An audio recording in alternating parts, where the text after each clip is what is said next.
Hi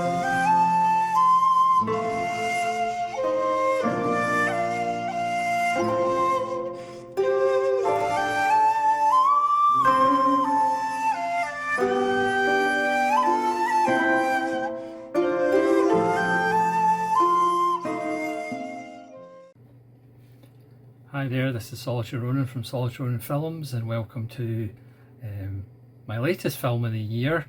I know my previous film of the year, Long Weekend, wasn't that too long ago, but this new film of the year, just beat it straight up. That's just the way it goes in the order that I watch films. There's no real rhyme or reason. So my new film of the year is by a Danish director I just talked about in my favourite Scandinavian and Russian directors. So the year is 2000, if you can remember that far back. The director's Lars von Trier, and this is Dance in the Dark. This is the recent Curzon Blu-ray with a nice braille on the slipcover. Bizarrely, the Curzon box set doesn't include Dance in the Dark, even though they're both obviously Curzon, which is a little bit random. This stars Bjork, and it's a musical, but it's a Lars von Trier musical. It's got an amazing cast: Catherine Deneuve, David Morse, Joel Grey, who of course was in Cabaret, Jean-Marc Barr, who's been in other von Trier films. The wonderful Zyko Avanek, who was Danvers in Homicide, strangely enough, plays a lawyer in this as well. It must have been a stretch. Ido Kier, Stellan Skarsgård, who's been in a lot, who has a small role as an optician. You even get a lyric sheet. There's Bjork there. This is just a wonderful film. Now again, I've seen kind of more mainstream channels pick up this release, as people do, and kind of say, oh my goodness, it's a great film, but I'll probably never watch it again because it's so depressing and it's so downbeat. I actually thought this was von Trier's funniest film. You know, obviously the question is it misery porn? You know, there's torture porn, is this misery porn? I mean, you could argue that question about von Trier's entire catalogue. Granted, I've only seen 5 so far. If I gave halves, the other 4 films that I've seen would probably be 4.5s, but this is the first 5. This is absolutely wonderful, but again, it's not everybody's cup of tea. This won the Palme d'Or. So von Trier, you can tell actors want to work with him because he's a little bit different. Granted, apparently working with him, Bjork said she didn't want to make a film ever again because it was so stressful. But again, you know, great art never comes from things being easy. So this is actually an immigrant story. You know, the American dream turning into a nightmare, as it often does. Bjork plays a Czech immigrant who has a genetic disease that she's going to slowly go blind, and her son, who's only, I'm not actually sure how old he is, he's a child, 8 or 9 or something like that, I have no idea. He will go blind too, and it's about her trying to get money together for her child for his operation, but because this is an American nightmare, it slowly goes wrong. She lives on the grounds of David Morse, who's a cop, and his wife. He came into lots of money, but that money has run out unbeknownst to his wife, and he would quite like a loan of the money that Bjork has saved for her son's operation. So we've got tension there. We've got Peter Stormare actually playing somebody who's relatively normal, which must be a first. He's besotted with Bjork, the little crazy pixie. So you've got kind of tension there. You've got Catherine Deneuve as a co-worker who kind of feels responsible for her a little bit.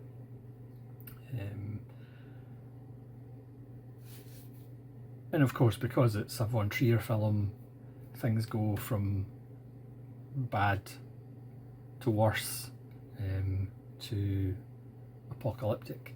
Again, it's not going to be for everybody. Von Trier is at first a kind of provocateur, but unlike people like Gaspar Noé, his films are actually very good, or the 5 films that I've seen, which are Dancer in the Dark, Dogville, Melancholia, Breaking the Waves, and The House that Jack Built. So for me, they're all 4-star films and above. But as I said, Dancer in the Dark for me is his first 5-star film. Bjork is amazing. Catherine Deneuve is kind of low-key brilliant in the film. David Morse is one of the most underrated actors in the business.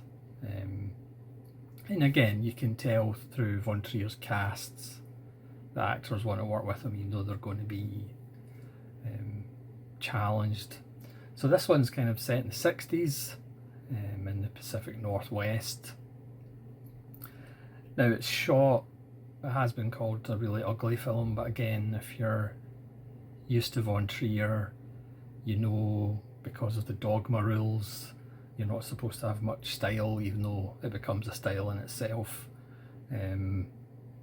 So he used, apart from the main kind of Steadicam, he used 100 cameras that were set up in various places just to have freedom in the edit and freedom for the actors. So Bjork plays a character who, to get through life, you know, she imagines musicals. Her hero is a guy who starred in musicals in Czechoslovakia and was a big star in Czechoslovakia.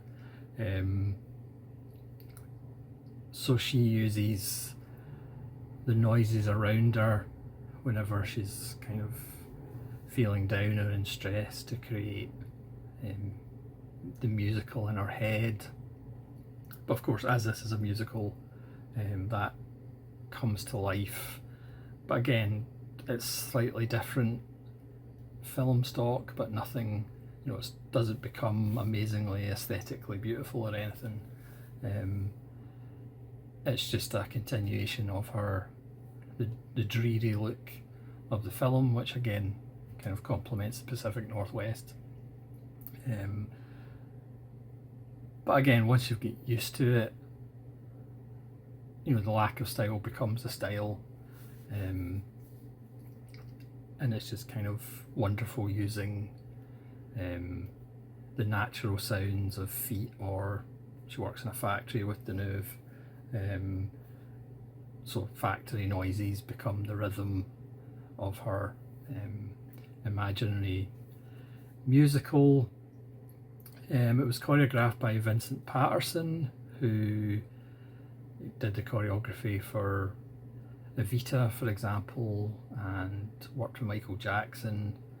I think he was in Thriller as a dancer, but then choreographed the Moonwalking, or whatever it was, Moonwalker, or whatever it was called, with Michael Jackson. And he was also put in charge of the 100 cameras. I mean, it's shot by Robbie Mueller, but as we know, Von Trier likes to take the camera himself, because that gets him closer to the actors. There is actually wonderful extras on it. There's a couple of behind the scenes documentaries, Von Trier's 100 Eyes and 100 Cameras, and really,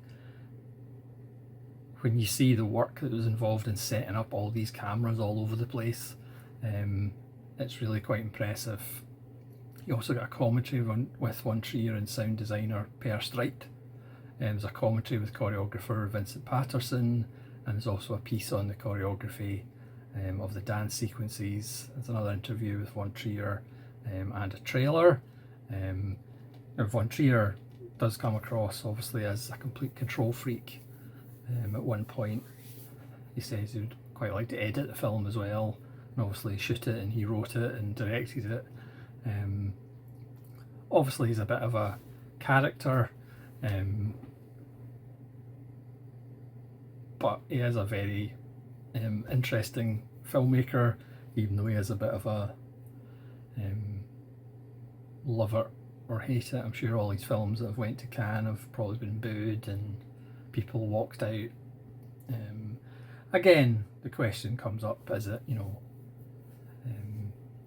misery porn? Is it an example of showing somebody with a disability and taking advantage of somebody with a disability, or showing somebody with a disability? Again, I don't think it is misery porn. It is Von Trier just showing how terrible the world is, and how terrible an immigrant story can be, because the people who claim to be her friends don't necessarily stay her friends, and perhaps at times take advantage of her. But again, she also doesn't defend herself at points when she really should have, because she has an ultimate kind of goal to follow. The music was by Bjork, but again, I think Von Trier had a hand in some of the lyrics as well, because he's a megalomaniac. But Bjork's absolutely fantastic. It would have been tempting to have, quote, an actor in the role, but because he wanted live singing, you can tell who the actors are and who the singer is, because Bjork, even though she's a small pixie, she can belt notes out when she feels like it, and there's times where she does belt notes out. Sometimes you wonder where they come from inside such a little pixie. But she, yeah, you couldn't really have an actor doing what Bjork does in this film. And as an actor, she's very good. She fits the role perfectly. But again, it is her film and she carries it very well, but the supporting cast is excellent, as you'd expect. Catherine Deneuve is just, again, low-key, masterful. It's just weird seeing Peter Stormare as a normal person. You're always expecting him to do something wacky and crazy, but he's actually fairly normal, and that's immediately off-putting. As usual with Von Trier, there's scenes and elements where you do get a sense of dread. But as I said, I do think it's actually, out of the 5 films of his that I've seen so far, it is actually the funniest as well. Obviously not everybody's going to find it funny, but there are moments of black humour that you might appreciate if you're as bent as I am as far as humour is concerned.